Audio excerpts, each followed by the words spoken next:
cherche à produire l'amour de Dieu avant toute autre chose. Dieu, il est comme un cultivateur. Et ton cœur, c'est le champ, mon cœur, c'est le champ. Alors Dieu veut que quand tu produis quelque chose, tu produises un bon fruit, pas des fruits amers. C'est pour ça que quand la parole de Dieu est prêchée, la parole de Dieu entre en toi comme une semence. Et cette parole ne doit pas mourir en toi, elle doit produire du fruit. Et le premier fruit, c'est l'amour. Le soubassement de la parole de Dieu, c'est l'amour. La Bible dit que Dieu a tant aimé le monde. C'est l'amour qui fait agir Dieu, qui a fait agir Dieu. Toute chose que tu fais sans amour, c'est rien. Mais qui suis-je pour ne pas aimer mon voisin? Qui suis-je pour ne pas aimer Dieu? La Bible dit quand nous étions pécheurs, il est mort pour nous. Quand tu étais dans la boîte de nuit, il est mort pour toi. Quand tu fumais, tu buvais, il est mort pour toi. Quand tu étais dans la masturbation, dans l'impudicité, il est mort pour toi. Quand tu faisais des choses honteuses, il est mort pour toi. L'amour inconditionnel. L'amour est le premier fruit de l'esprit que nous devons produire. Le fruit de l'esprit. L'amour permet aux gens de voir Dieu à travers toi et moi. L'amour permet aux gens de voir Dieu à travers toi et moi. Parce que Dieu est amour.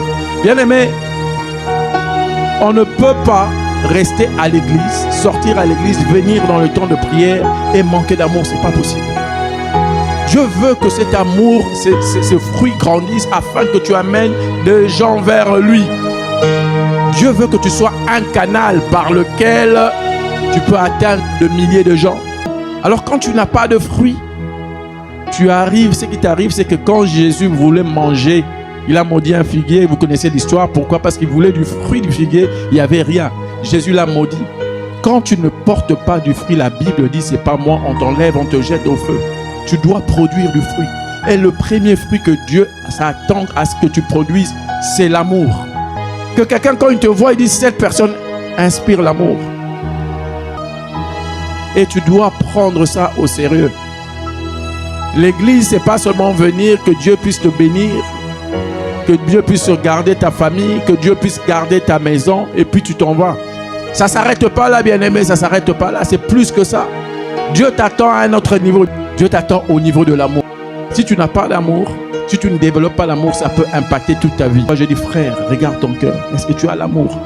Tu n'as pas l'amour, développe l'amour. Va lire la Bible, développe l'amour. Demande au Saint-Esprit de mettre l'amour, de déverser son amour dans ton cœur. Demande. Le manque d'amour peut affecter tes dons.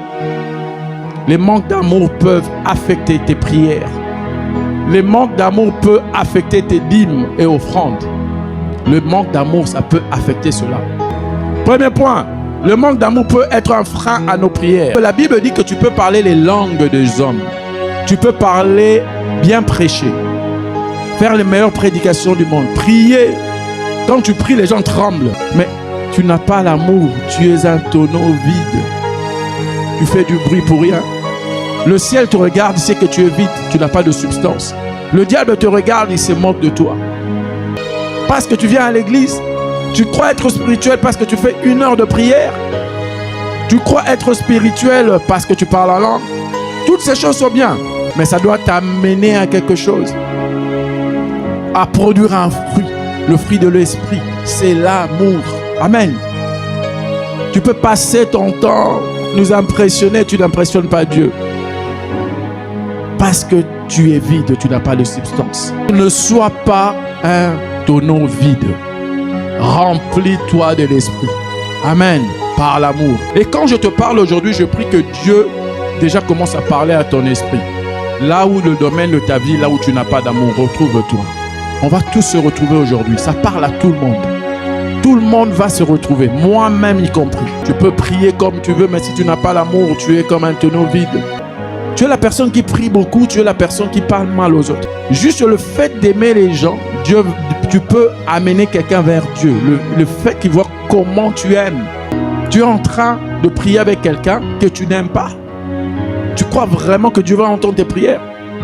Ce frère-là, je ne lui parle pas. Cette sœur-là, je ne lui parle pas. Comment tu peux parler, ne pas parler à ce frère et à cette sœur? Mais vous priez ensemble.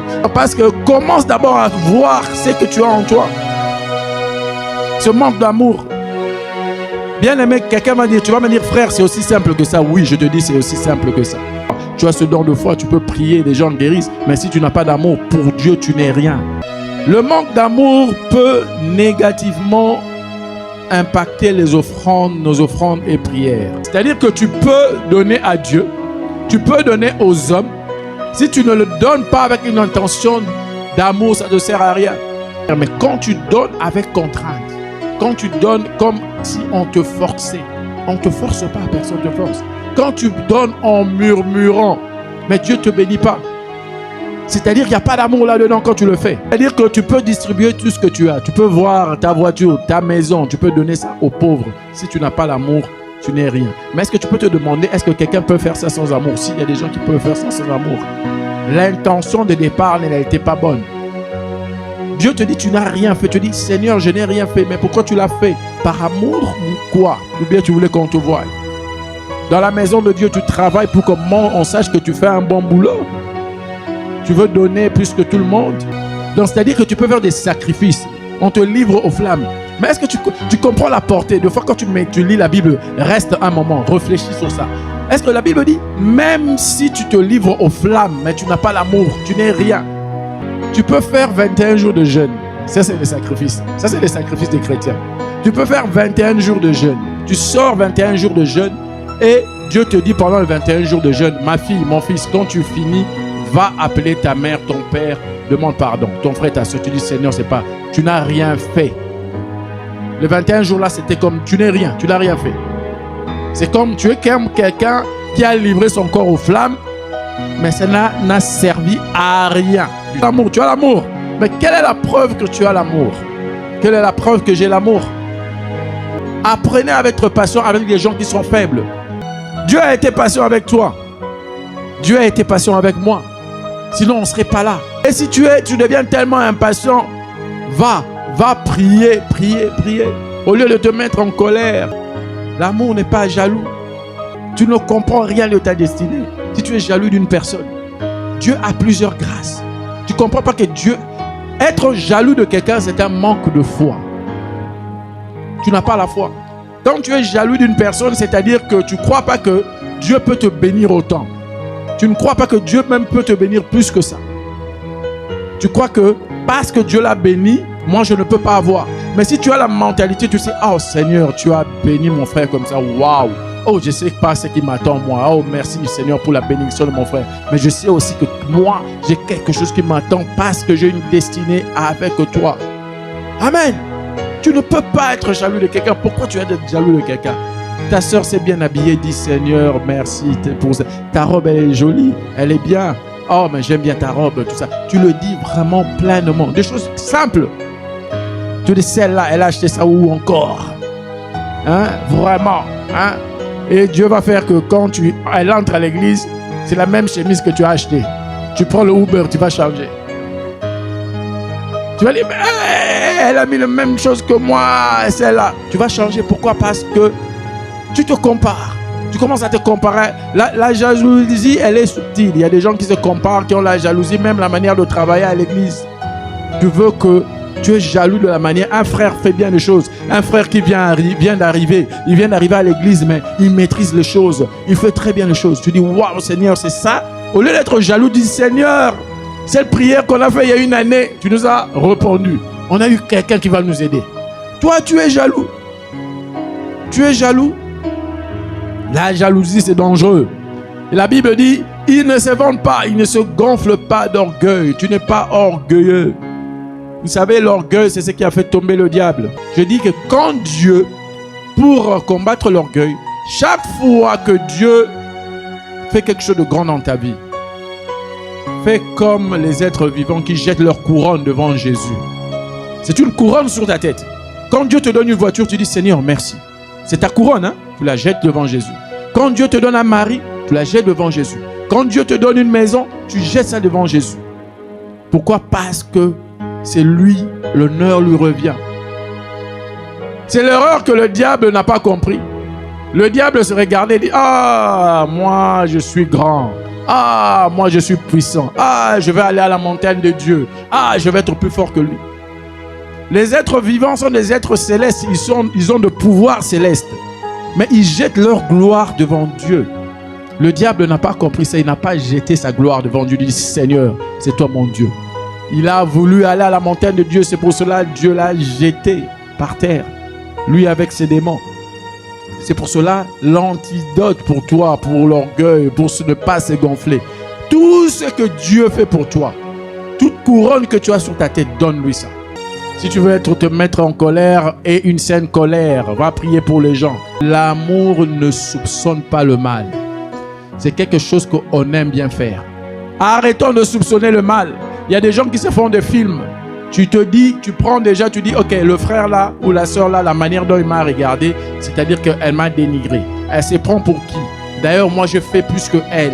Elle se prend. Tu as fait un film, tu as commencé à soupçonner le mal. Pourquoi tu soupçonnes le mal? Quand quelqu'un te dit quelque chose, crois-le. Quand quelqu'un te regarde d'une certaine manière, crois à la personne. Crois.